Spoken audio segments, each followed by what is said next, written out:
Señores, muy buenas tardes. Aquí estamos hoy lunes con varias informaciones, entre otras. Ay, pero Omega se comenzó mal el año, de que se quieren llevar, van a llevarse preso a Omega. Omega es el cantante, ¿verdad?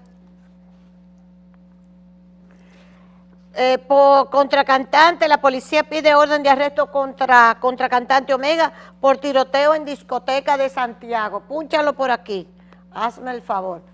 Ay, mi madre, ese muchacho no sale de un lío, ese no sale de un lío, digo yo, no sé, excúseme, la verdad es que yo no, estoy diciendo algo que yo misma no sé, porque yo no le doy mucho seguimiento. Los reclusos sin condena irrevocable podrán votar en los comicios del 2016. Esto es un acuerdo de la Junta Central Electoral y el Procurador General de la República. Pónganlo por aquí. Ok, eso está bien. Ok. Ya comenzaron las crónicas rojas.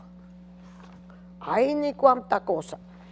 En Montecristi, déjame ver si esto entra, en Montecristi, una señora y a su hijito de 15 años, matan a tiro a una mujer y a su hijo de 15 años en Montecristi. Yocasta Abreu Valdés y su hijo Jonardi del Carmen del Carmen Ramírez Abreu, fueron baleados en la región abdominal y el tórax. Pues entonces eso fue a pota. La mamá y el muchacho, eso fue buscado. Yocasta Abreu y Jonardi del Carmen Ramírez Abreu. Ay, Cristo viene. Entonces, autoridades se quejan de que Estados Unidos deporta presuntos narcos en horas de la madrugada.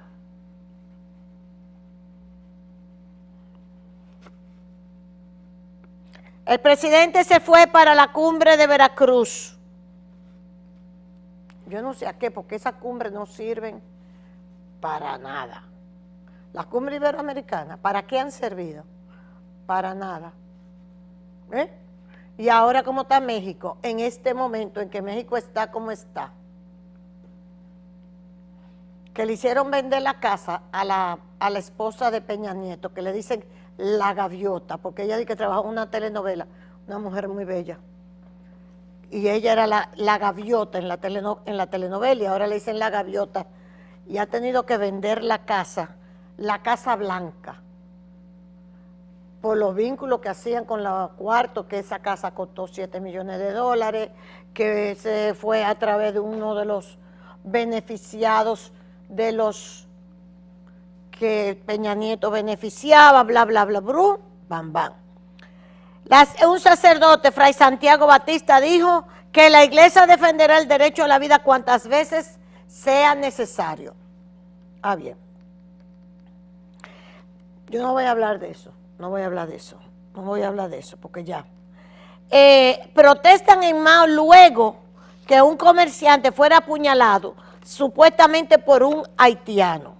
Los dominicanos reaccionaron indignados luego de que supuestamente un inmigrante haitiano ilegal hirió de gravedad con un arma de fuego al comerciante Pedro Macir Ortiz en medio de un atraco. Y lo mejor no ha llegado todavía. Cuando nos saquen a patar toditos nosotros juntos. A patar que nos van a sacar todo. Y nos lo merecemos. ¿Ok? Señores, miren. A mí me han estado enviando, yo voy a averiguar si es posible que uno pueda reproducirla. Una entrevista que hay de un señor que se le hace CNN. Los muchachos la tienen ahí porque ya me la mandaron. Pero yo no sé si uno puede reproducir esto. Y para uno buscarse un problema. Es Telesur. Perdón, dije CNN, es Telesur. ¿Se puede pasar? Bueno. Entonces, entrevista especial de Ricardo Seitenfus, ex representante especial de la Organización de los Estados Americanos, OEA. Y la entrevista se llama El fracaso de la MINUSTAH en Haití. Es de Telesur, Telesur. Sí, se puede pasar. Entonces, vámonos, dura media hora. Me la acaban de enviar. Yo misma no la he visto, pero me dicen que es algo escandaloso lo que ahí se dice, para que uno se quede con la boca abierta. Está en YouTube, ya está en YouTube también, ¿ok?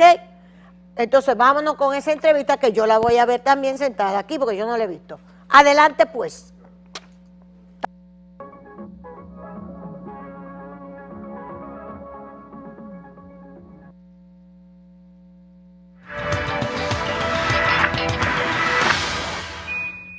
¿Qué tal? Les habla Jorge Gestoso desde Washington.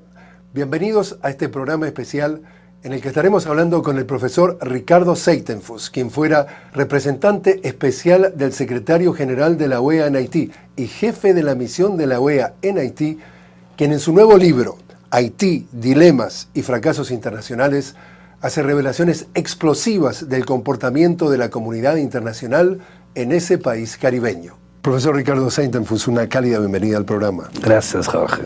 Placer. Profesor Seitenfuss, usted fue representante especial del secretario general de la OEA en Haití y jefe de la misión de la OEA en Haití del 2009 al 2011. Usted acaba de escribir un libro que está por publicarse en español, el título Haití, Dilemas y Fracasos Internacionales. Y en el libro usted revela aspectos, por lo menos para nosotros, la mayoría, incluso los que estuvimos en Haití, inéditos.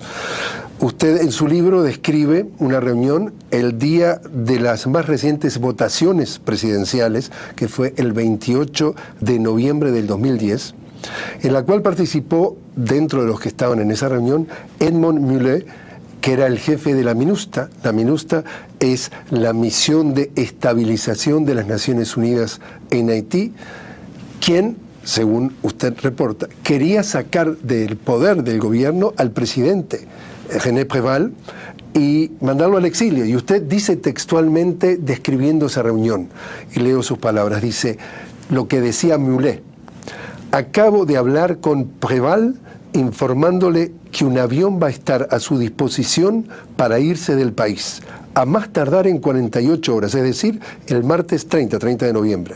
Préval tiene que dejar la presidencia y abandonar Haití. Esta declaración es explosiva. Pero es verdadera. O sea, es una verdad confirmada incluso por Préval. En la prensa, en un documental muy importante que se llama Asistencia Fatal, de un cineasta haitiano, Raúl Peck, o sea, grabó sobre esto. Hoy hay un consenso sobre los hechos. Jorge, sería bueno quizás, porque yo pregunto a Mulet, pero ¿o qué contestó Préval? Y Mulet, yo chocado con la situación, Mulet me dijo, estamos muy mal parados, porque Préval me dijo, yo no soy Aristides, yo soy Allende. Entonces, se quedó una situación horrible, porque Mulet no tenía la latitud, la capacidad de tomar solo una decisión de esta magnitud. Entonces hay una reunión del core group, o sea, de la comunidad internacional, llega el primer ministro. ¿Primer ministro de Haití, Jean-Max Belrive, porque después dijo, mira, sería bueno que al menos un haitiano estuviera en una reunión donde iba a decidirse el futuro de Haití. O sea, esto estaba altamente contaminado. Es decir, un grupo internacional decidía en los destinos. O sea, el grupo internacional estaba ahí porque había un miedo de manifestaciones en la calle, de cómo estaban pasando las elecciones, que hay 12 candidatos que denunciaron fraude. O sea, había un pánico en la comunidad internacional y se reúne de una manera urgente a las 3 de la tarde del 28. ¿Y quiénes además de Mulet estaban allí? A todos. ¿Todos quiénes son? Embajador de Brasil, de Estados Unidos, de Canadá, de Francia, de España, representante de la Unión Europea. Y hablaban así. El secretario general adjunto de la OEA, Albert Hamdin, organizaciones internacionales. Había un grupo enorme de gente. Y finalmente Jean-Max Bellerive llega, ¿El haitiano? haitiano, primeiro-ministro, y dice, mira, yo tengo una declaración a hacer y después una pregunta. La primera, la declaración es que no deben contar conmigo nadie para hacer cualquier cosa a margen de la Constitución y de la ley haitiana. Era un golpe de Estado. Porque querían sacar a Preval, mantenerlo a él, Bellerive, como primeiro-ministro, organizar nuevas elecciones con un nuevo consejo electoral, y él de pronto dijo, no cuente conmigo. Ahora quiero hacer una pregunta. ¿El mandato del presidente Preval está sobre la mesa de negociaciones? Y a mí escuchaba todavía el eco de las palabras de Mulé y de gente que estaba en la sala, y todos se quedaron callados. Todos se quedaron callados. Y yo dije, pero no es posible que el silencio conteste una pregunta tan absurda. Un presidente como Preval, electo en la primera vuelta en 2006, con 62% de participación en unas elecciones las más limpias de la historia de Haití, bajo nuestra intervención, porque la MINUSTAH estaba en Haití en 2006. Ya había llegado en el 2004. Sí, pero ¿cómo podemos hacer esto? ¿Cómo podemos? Es un reconocimiento de una debacle, de una catástrofe. Yo dije, yo tengo que hablar. Si nadie habla, voy a hablar. Entonces dije, mire, yo quiero hablar sobre todo para los no americanos, o sea, que no vienen de las Américas, que desde el 2001 hay la Carta Democrática Interamericana que escribe de una manera muy clara que cualquier cambio presidencial, de mandato, debe ser hecho bajo las reglas constitucionales. Afuera de esto es un golpe. Era un golpe. Era un golpe. Y terminé de hablar y continuó el silencio. Entonces me dirigí, hablé con el embajador de Brasil y pregunté, ¿y Brasil cuál es la posición? Brasil tiene la misma posición. Entonces, inmediatamente, Rodolfo Matarolo, representante de la UNASUR, dijo, UNASUR también tiene la misma posición, y finalmente se desechó ese golpe que estaba se preparando, ¿no? ¿Y cómo lo sintió, cómo lo vivió? Es decir, cuando de alguna forma usted escucha todo eso, ¿cómo lo afecta?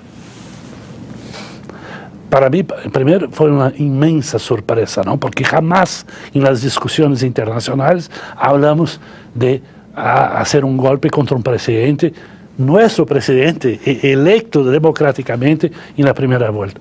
Jamás se habló de esto. La conclusión que llego, Jorge, es que hay una liberalidad, una irresponsabilidad, una leviandad de la comunidad internacional al tratar de los temas haitianos, como si fuera una cosa cualquiera. Porque no es posible que nosotros, sobre todo en Latinoamérica, que sabemos lo que quiere decir golpe, nos asociemos a un hecho de esta magnitud, sobre todo porque nosotros estamos en Haití para enseñar a los haitianos los principios y las reglas de la democracia. ¿Cómo vamos a hacer esto? Entonces, el hecho que un representante, portavoz de la comunidad internacional, representante del secretario general de las Naciones Unidas, pueda hacer y de hacer presidentes, me pareció insólito, para no decir más. ¿Insultante?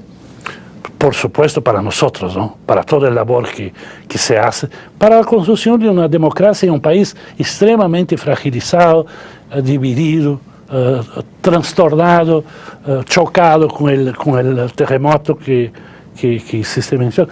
O sea, un país que de democrático no tiene casi nada, tiene 200 años de solitud en las relaciones internacionales e incluso en Latinoamérica. O sea, nosotros nunca nos acercamos de Haití. Haití debería quedarse afuera de nuestras preocupaciones, de nuestro horizonte, no debería participar de las organizaciones regionales, siempre como si fuera un leproso, como si fuera un país que debería ser evitado. Ahora, Haití hace parte de nosotros. Los haitianos, Chávez tiene una frase que me parece muy buena, cuando intentando recuperar la deuda latinoamericana, con la deuda de la independencia sobre todo, de Hispanoamérica con Haití, dijo, Haití es nuestra tierra santa.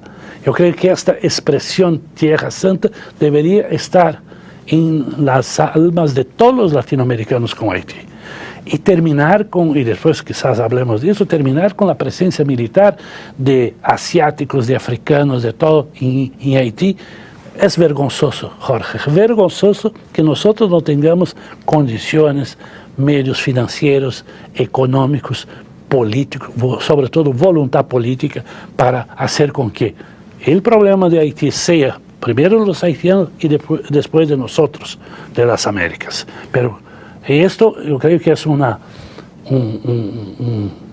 fracaso de todas las organizaciones continentales que no consiguen hacer con que Haití sea resuelto acá en nuestro ambiente americano. Profesor Saintenfus, lo invito a hacer una pequeña pausa y nosotros enseguida seguimos conversando con el profesor Ricardo Saintenfus sobre Haití y precisamente su libro Haití, Dilemas y Fracasos Internacionales. Ya volvemos.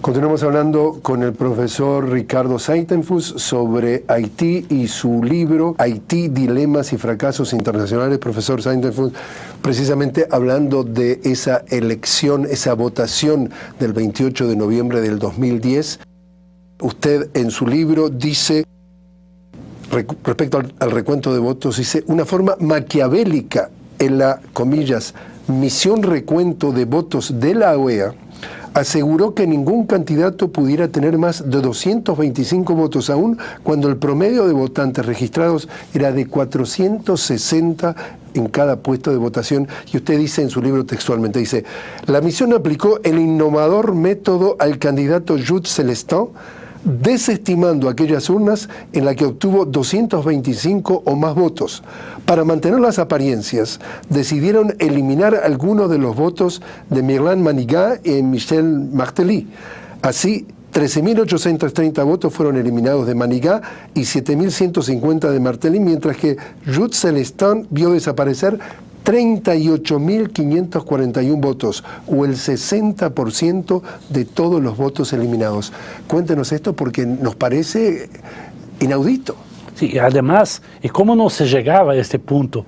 Con el recorte de 225 bajaron para 150.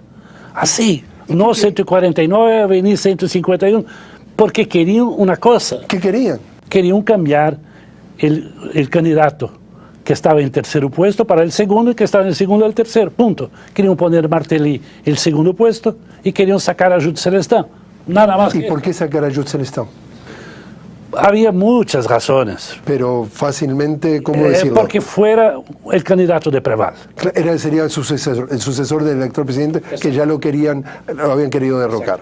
Exactamente. O sea, esto era una manipulación descarada. Descarada. Y Jorge, hay una cosa muy rara, porque desde la selección de 90 en Haití, un candidato de izquierda, o Preval, o Aristide, gana en la primera vuelta. Siempre. Y esta vez... Contundentemente. Además. Contundentemente. Esta vez con problemas en algunas votaciones, ¿no? Pero hay un comportamiento electoral en Haití padrón. Bien, en esas elecciones va a haber segunda vuelta, que es bueno, está previsto en la Constitución, pero ningún candidato de izquierda va a la segunda vuelta. Tienes un de derecha o de extrema derecha y una liberal. Y ahí está. Por supuesto que se puede imaginar que el comportamiento errático, inconsistente del electorado, pero quien hace estudios sobre comportamiento electoral sabe muy bien que el comportamiento sigue un padrón y va para paso. A lo largo del tiempo puede cambiar, pero no así. Pero entonces la pregunta es, ¿de alguna forma la OEA estaba participando de esto que usted llama, digamos, la misión recuento. Es decir, obviamente lo estaban haciendo de forma deliberada, como usted dice, para cambiar el tercero por segundo, el segundo por tercero. Pero ¿alguien más de la comunidad internacional sabía o estaba detrás? Es decir, ¿cuánta gente, cuántas organizaciones, qué nivel internacional había detrás de esto para que de alguna forma hacer un fraude y hacer disputar una segunda vuelta a quienes les interesaba?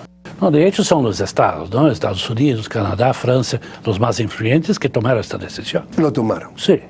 Detrás de esto estaban ellos. Sí, claro, porque 7 de los 9 supuestos especialistas electorales que hacen parte de esa misión vienen o de Francia, o de Canadá, o de Estados Unidos. O sea, Haití, entonces, esa intervención internacional altísimamente contaminada en todos los frentes. En este frente, sin duda alguna, y se puede cuestionar la legitimidad del actual presidente. Ahora no se habla más sobre esto, creo que son aguas... Michel Martelly. Sí, pero la historia debe resgatar estos hechos, ¿no? Profesor Saintefus, se acaban de cumplir 10 años de la presencia de MINUSTAH, como decíamos, la misión estabilizadora de Naciones Unidas en Haití.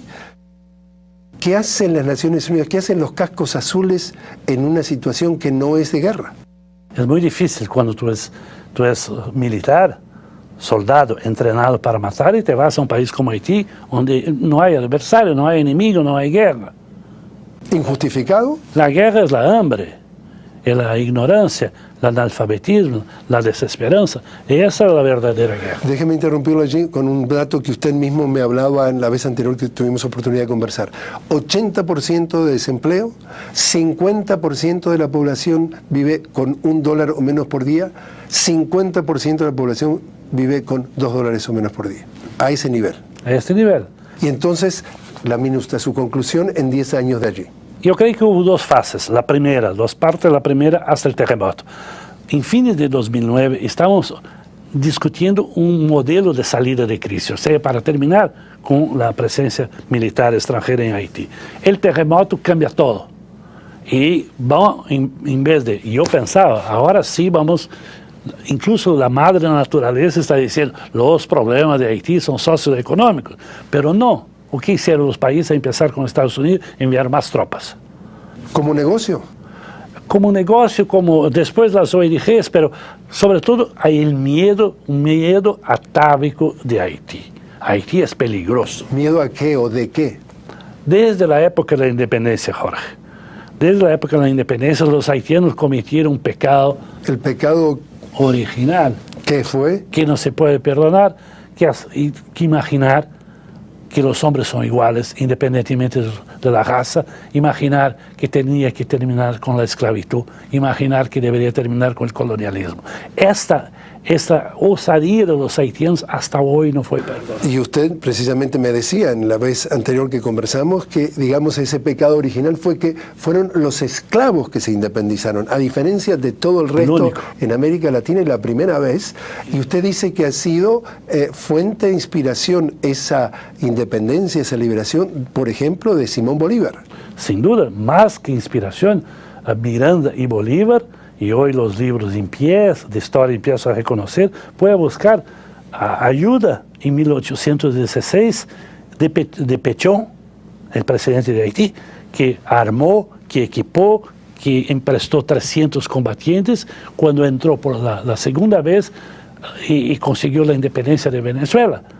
O sea, esto es un hecho histórico fundamental y que hasta ahora nosotros no lo reconocíamos. Entonces, de alguna forma, para redondear esta idea, los haitianos quieren, se sienten, aceptan la presencia de cascos azules, de gente armada caminándole por sus calles como son la gente de Naciones Unidas? Claro que no, incluso Jorge, una empresa de sondeo de opinión de Miami, o sea, americana, hizo un sondeo, solamente 11% de la población sondeada en Haití respecta a la MINUSTAH. 89 quiere que se vaya. Y usted también denuncia de alguna forma una complicidad en cuanto a que Naciones Unidas, estos cascos azules trajeron el cólera. Por lo menos prácticamente 700.000 personas quedaron contagiadas y alrededor, o por lo menos mínimo, 8.500 personas murieron. Y de eso no se habla. Más que complicidad, el responsable directo de la entrada del cólera son los soldados extranjeros de Nepal que estaban en Haití bajo la bandera de Naciones Unidas. Y el secretario general de Naciones Unidas, Ban Ki-moon, de esto no habla. Yo creo que buscar la moral en las organizaciones internacionales hoy está muy difícil. ¿Por qué? No sé, las organizaciones deberían ser hechas por hombres, sobre todo en las Naciones Unidas, que es la depositaria de la Declaración Universal de los Derechos Humanos, y que es la primera, y en el caso de Haití, de no respetar el primer derecho humano fundamental, que es el derecho a la vida. Más de 800.000 personas infectadas, más de 8.000 muertos, y no hay ningún reconocimiento, ningún pedido de disculpa, absolutamente nada. Es una vergüenza o que pasa con Naciones Unidas de haber introducido el cólera en Haití y ahora está escondiéndose por detrás de una supuesta inmunidad. Incluso esta inmunidad no funciona porque el tratado firmado con Haití fue firmado por el primer ministro haitiano y no por el presidente de Haití en la época. Y por eso, según los derechos del tratado, derecho internacional, este tratado no tiene ninguna validez jurídica. No. Pero esto es un camino largo, no en dirección a la conciencia de la gente, cuando no la tiene, no la tiene, pero en dirección sobre todo al reconocimiento y el pedido oficial de disculpas de Naciones Unidas. Ella tiene que hacerlo por una cuestión de dignidad de ella misma. Ella no puede ser la primera a no respetar los derechos fundamentales de las personas. Profesor Ricardo Zaitenfuss, lo invito a hacer nuevamente una pequeña pausa y a ustedes acompañarnos inmediatamente después, que seguiremos conversando sobre la situación en Haití y su libro Haití, Dilemas y Fracasos Internacionales con el profesor Zaitenfuss. Ya regresamos.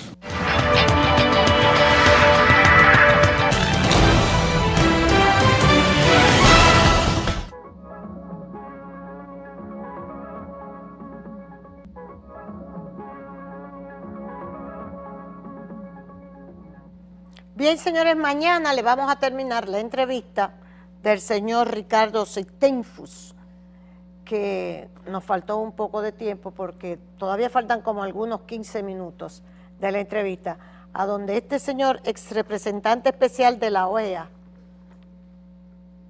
explica cómo la comunidad internacional, principalmente Estados Unidos, Francia y Canadá, tanto que lo hemos dicho, se han comportado con Haití y se han comportado con nosotros. Él no habla de nosotros, pero lo que le han hecho a Haití. Entonces, esas mismas fuerzas, esas mismas ONG, que sea República Dominicana que cargue con esa situación, con la haitiana, nosotros. No solamente en el plano económico, que tenemos que darle la nacionalidad a todos. Y aquí se han prestado los jesuitas, la ONG, periodistas, políticos, a acabar con nosotros. Porque es un mandato de los norteamericanos, principalmente, de los franceses y los canadienses. ¿Verdad? Ahí está. Recuérdate que nosotros estamos aquí gracias al Grupo Rica con ese ponche de la Navidad, extraordinario ponche de la Navidad, los pequeños, los grandes, todos, porque no tiene alcohol, y para todos tus platos, el ponche Rica de la Navidad, haciendo la Navidad más rica para todos. Plaza Lama, todo lo que quieras, está en Plaza Lama, vete a ver lo que tenemos de Navidad en Plaza Lama. Y fuimos a la reinauguración de Óptica Oviedo en la Tiradentes, eso está precioso. Felicidades al doctor Oviedo y a toda esa familia de Óptica Oviedo. Señores, cuántas novedades en cuestión de lentes. Arranque para Óptica Oviedo y recuérdate que mañana, martes gratis, compras la montura y los cristales son gratis. Un seguro, tiene que ser el seguro Pepín, las clases de matemáticas, Capul las está dando, el Kipete Abadí está en todos los supermercados Bravo y además el Kipete Abadí está en las cafeterías ya frito. Y recuérdate también que nosotros tenemos el Café Santo Domingo, Y el bizcochito es esponjoso. El bizcochito esponjoso. La merienda de los niños dominicanos. Delicia que te absorbe. El mejor bizcochito de la bolita del mundo.